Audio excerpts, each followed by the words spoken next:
কাজ হলো কেন রে? দেখি ভাইপো তোমার এই কি অবস্থা আছে রে? সর্বনাশ করে ফেলেছে, মাথাটা তো ব্যাগ ফাটছি রে। ও খুড়া, মাথায় ওরকম গোছখানা বাঁধা আছে কেন গো? ইয়ে মারে রক্ত পড়ে যাচ্ছে রে। বাবারি গেরি, বাবারি।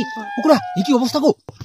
তোর জন্য তো শালা অথবা অভিনয় দেখাটি। আমি তোমার আবার কি ক্ষতি করলি? তুই শালা যাওনি হাঁটুর বয়সী মেজির কাছে আমাকে মার খাবিলু? তুই শালা কিছু যাওনি? তোমাকে মারলো কেন? আমি তো চাই তোমার সাথে কি চিনা পরিচয় আছে বলিয়া আমি বলি খুড়া যাও না, মেজিরের ফোন নাম্বারটা লিখা দাও না। তুমি তো কইলো, তুমি তো বাহাদুরি কইলো হ্যাঁ আমি লিখা দেবো। তুমি যে কি বলে মাগছ? আরে ভাইপো, আমি একটা না স্টাইলে ফোন নাম্বারটা মাগলি।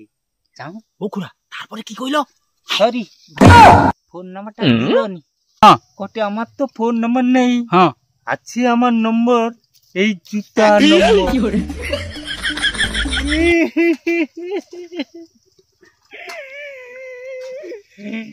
তারপরে যাও তো ভাইপো, তা দাদা বাপ কি ডাকলো।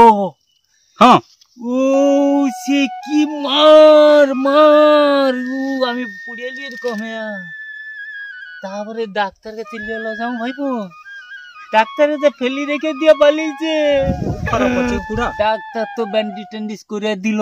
হ্যাঁ এবার ডাক্তার পয়সা মাগেটে। হ্যাঁ আমি পয়সা খাই পাবো?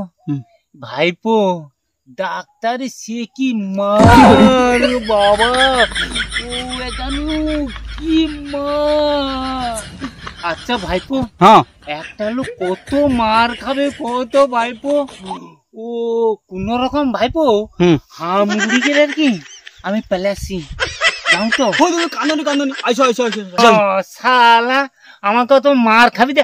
আইসো আইসো। ওর বাবা, তোর সাথে আর যদি আমি কোনদিন রই বাবা। আচ্ছা হোক, এবারে না হলে মিস হয়েছে, এর পরের বারটাই দেখবো। পরেরটা শালাকে এ তাড়া করে না তো মাথা ফাটি দেবে শালা। ও বাবা, ও বাবা।